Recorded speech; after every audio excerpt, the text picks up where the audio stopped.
fallait les retracer correctement pour éviter les disputes. Ainsi, les Égyptiens commencèrent à tracer des lignes droites, des rectangles, des carrés, des diagonales, des cercles et des triangles avec des fils et des bâtons. Tout était noté sur des papyrus. Ce fut le début de la géométrie.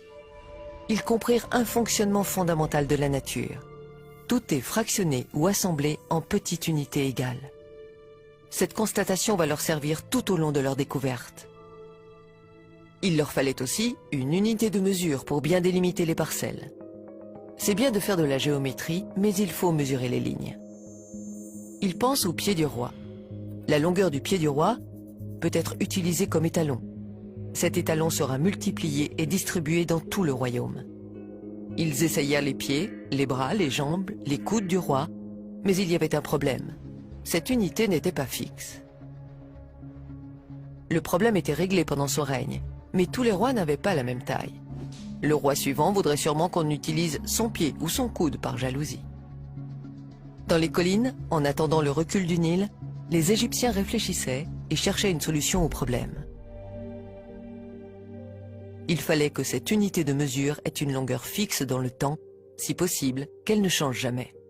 Ils observèrent la taille de différents végétaux, celle des fruits, des graines, tout objet y passa.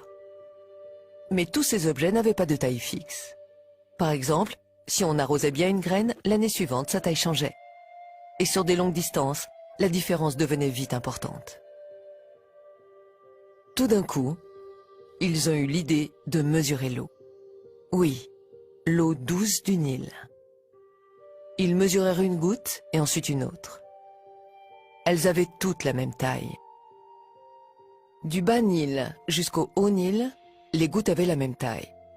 Ils remarquèrent que la taille de la goutte d'eau ne changeait pas année après année. C'est génial. Les Égyptiens ont trouvé l'unité unique. Le diamètre de la goutte d'eau sur une surface imperméable, comme du granit ou de l'alabastre, est constant. Il mesure 1 cm. Aujourd'hui, Ils vont nommer cette petite unité doigt royal. 10 gouttes d'eau, soit 10 doigts royaux, égale une main royale. 100 gouttes d'eau, donc 100 doigts royaux, ou 10 mains royales, égale une jambe royale. Des siècles plus tard, on sortira ces découvertes des coffres secrets et on les renommera différemment. Le doigt royal sera appelé le centimètre, la main royale le décimètre et la jambe royale le mètre.